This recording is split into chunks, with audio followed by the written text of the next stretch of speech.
Hello students, let's do another question of this sample paper, and this is the last question of this sample paper, question number 38, and it is also a case study. So read the question here.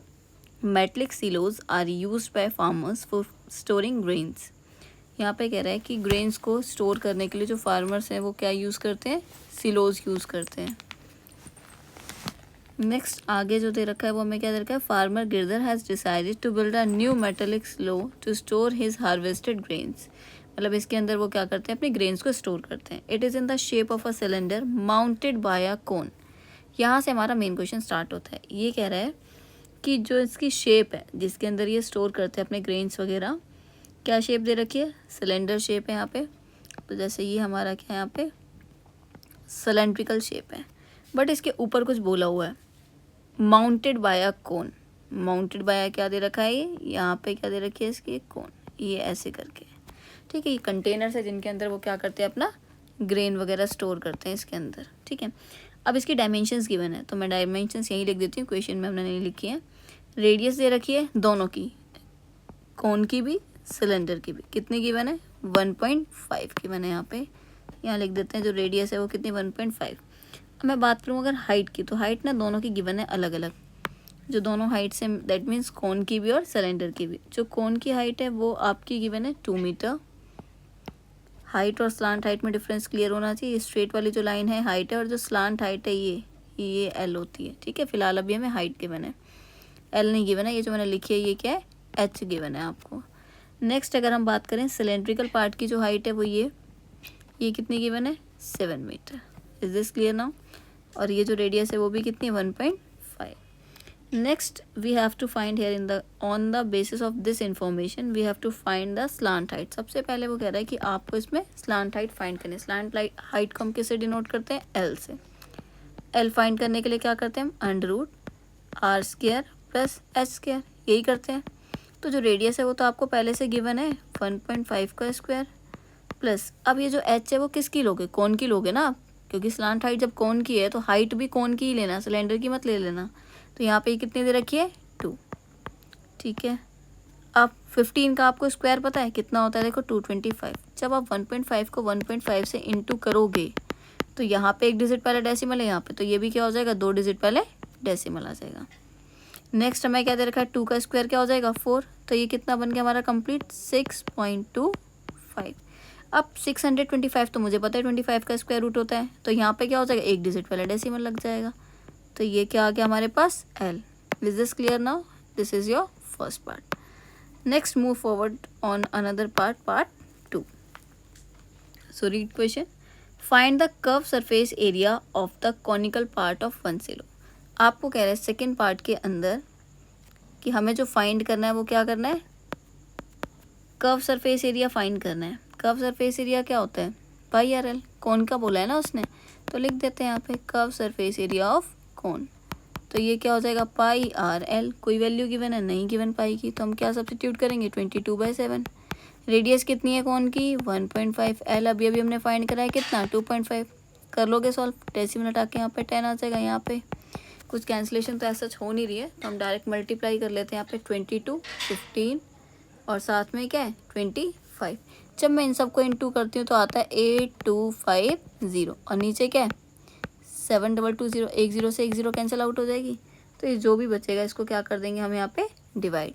तो ये something आएगा 11.785, ठीक है. तो ये हमने क्या find कर लिया, curve surface area. Next part read करते हैं. थर्ड पार्ट में क्या बोला है उसने हमें, थर्ड पार्ट में बोल रखा है find the cost of metal sheet use to make the curve cylindrical part of 1 silo at the rate of this. मुझे सिर्फ और सिर्फ सिलेंड्रिकल पार्ट निकालने की बात कर रहा है, वो पूरे सिलोज की बात नहीं कर रहा है, और वो भी कर्व. तो curve surface area of cylinder ही तो लगाएंगे हम यहाँ पे, क्योंकि कॉस्टिंग निकालनी. कॉस्टिंग से पहले आपको ये तो पता लगे कितनी शीट उसमें लगेगी, उसके बाद ही तो कॉस्ट से मल्टीप्लाई करेंगे. तो यहाँ पे कर्व सरफेस एरिया किसका लेना है, सिलेंडर का. क्या होता है curve surface area of cylinder, 2πRH. तो क्या हो जाएगा 2, देन पाई की वैल्यू, और उसके बाद क्या हो जाएगी, रेडियस कितनी गिवन है 1.5. अब एच किसकी चाहिए, सिलेंडर की, तो वो कितनी गिवन है 7. 7 से 7 कैंसिल आउट हो गया, डेसिमल हटाना है, कर दो यहाँ पे 5 2 10, 5 3 15. 2 से 2 कैंसिल आउट हो जाएगा, 22 इंटू 3 कितना रह गया, 66 मीटर स्क्वायर। ये क्या फाइंड हो गया आपका भाई, कर्व सरफेस एरिया। लेकिन आपको एरिया नहीं, आपको कॉस्टिंग फाइंड करनी है। तो यहाँ पे दे रखा है क्वेश्चन में पहले से कि जो 1 मीटर स्क्वायर की जो कॉस्टिंग है वो कितनी है, 2000 रुपीज़। कितनी गिवन है, 2000। तो हमारे पास जो एरिया कितना आया, 66 मीटर स्क्वायर आया। तो इसकी कॉस्टिंग कितनी हो जाएगी, 2000 इंटू कितना कर देंगे, 66, 3 जीरोस आ जाएंगी, 2 6 12, 2 6 12, 113। तो ये हमारी कॉस्टिंग आ गई किसकी, जो सिलेंड्रिकल पार्ट है सिलोज का उसकी। अभी एक और पार्ट रह गया हमारा, पार्ट नंबर 4, वो भी एक बार रीड कर लेते हैं। और वाले ऑप्शन में है वो हमारे पास, ठीक है। Find the total capacity of 1 silo to store grains. देखो पता कैसे लगता है कि कब वॉल्यूम निकालना है क्या। तो कैपेसिटी जैसे ग्लास है तो उसके अंदर मुझे अगर पूछना है कितना वाटर आएगा तो कैपेसिटी हो जाएगा, उसका वॉल्यूम की बात कर रहा है। तो यहाँ तो डायरेक्ट उसने मेंशन ही कर दिया, ठीक है। या फिर कैसे पता लगेगा वॉल्यूम लगेगा, कभी कभी वो बोलता है कि ये शेप है इसकी, जैसे एक बड़ी बॉल है और जिससे मुझे 10 छोटी छोटी बॉल बनानी है, ठीक है।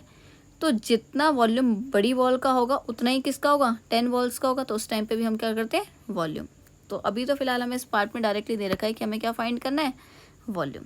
तो हम पार्ट अपना 4th देख लेते हैं क्या होगा यहाँ पे। 4th पार्ट में देखते हैं क्या गिवन है, वॉल्यूम फाइंड करना है। तो वॉल्यूम किसका फाइंड करना है, पूरे सिलो का फाइंड करना है ना। तो जब कंप्लीट हमें सिलो का वॉल्यूम फाइंड करना है तो कैसे करेंगे भाई, जो वॉल्यूम है, जो पूरी शेप अभी हमने ऊपर बनाई थी वो किस किस चीज़ से मिलकर बन रही है, एक वॉल्यूम सिलेंडर का लगेगा प्लस और किसका लगेगा, कौन का, दो ही शेप तो थी। तो वॉल्यूम ऑफ सिलेंडर क्या होता है भाई, पाई आर स्क्वायर एच होता है, ठीक है। वॉल्यूम ऑफ कोन क्या होता है, 1/3 पाई आर स्क्वायर एच होता है। इन क्वेश्चंस में इस चैप्टर में कॉमन लेने की कोशिश करना, क्योंकि देखो रेडियस दोनों की सेम है, दोनों के पास पाई भी है, एच लेकिन दोनों की अलग हैं। तो आप सिलेंडर की एच को कैपिटल एच से डिनोट कर सकते हैं कि कन्फ्यूज़न ना हो, कहीं दोनों जगह सेम एच लिख दो। तो फिलहाल तो हम कॉमन ले लेते हैं पाई आर स्क्वायर। क्या रीज़न है, क्योंकि दोनों सेम है, 2 बार करके कैलकुलेशन करनी है वो कर लो, बट इससे थोड़ा ईजी हो जाता है। कॉमन लोगे तो यहाँ एच बचेगा या 1/3 और यहाँ पे एच, ये कैपिटल एच बचेगा। पाई की वैल्यू 22/7, रेडियस कितनी है 1.5, कितने बार, 2 बार, आर स्क्वायर है। कैपिटल एच, जो सिलेंडर की जो हाइट थी वो हमारी क्वेश्चन में कितनी गिवन थी भाई, जो सिलेंडर था उसकी हाइट कितनी थी 7 + 1/3। और ये वाली जो स्मॉलेस्ट है ये किसकी है, कोन की है। और कोन की हाइट कितनी गिवन थी भाई 2। इज दिस क्लियर, कर दो इसे सॉल्व। अब डेसिमल यहाँ से हटा दोगे तो कितने जीरोस आ जाएंगे, 2। कैंसिलेशन तो फिर भी नहीं हो रही है, यहाँ से 5 से कर देते हैं, 5 2 10, ये 5 से कैंसिलेशन हो गया 3 पे, फिर 5 से कर देते हैं 4 पे, 5 से हो जाएगा 3, 2 2 4 और 2 11। अब नहीं हो रही है तो ऊपर क्या बचा 11, 3 × 3 क्या हो जाएगा 9 और नीचे 7 2 14। साथ में यहाँ पे जो ब्रैकेट में नंबर है ये क्या है, सॉल्व कर लेते हैं इसको। 7 प्लस, तो 1 × 2/3 है तो कितना होगा, ये 2/3 होगा। यहाँ पे क्या आ जाएगा, एलसीएम लेना पड़ेगा ना यहाँ पे। तो 11 × 9/14 एज इट इज़। और यहाँ पे जब एलसीएम लोगे तो क्या आएगा, नीचे 3 आएगा, 3 7 21 और 2 1 2। तो 21 + 2 कितना हो जाएगा 23। देख लो क्या कैंसिलेशन हो रही है, यहाँ से 3 3 क्या हो जाएगा 9, बाकी कुछ भी कैंसिल आउट नहीं हो रहा है। तो 11 3 33 × 23 और नीचे क्या है 14। अब तो कुछ कैंसिलेशन नहीं हो रही, तो सिंपली आप इसे मल्टीप्लाई करके डिवाइड कर दो। 33 × 23 करेंगे तो क्या आएगा 759 और डिवाइड किससे करना है 14 से। तो ये हमारी कैपेसिटी इसकी फाइंड हो जाएगी, कितनी आएगी डिवाइड करके 54.21। ये कितना आ रहा है 54, एक सेकेंड इसे करेक्ट कर देती हूँ मैं। ये कितना आ रहा है 54.21 और वॉल्यूम की जो यूनिट होती है वो क्या होती है मीटर क्यूब। एरिया निकालते हो तो मीटर स्क्वायर और वॉल्यूम ये। तो ये था आपका क्वेश्चन नंबर 38।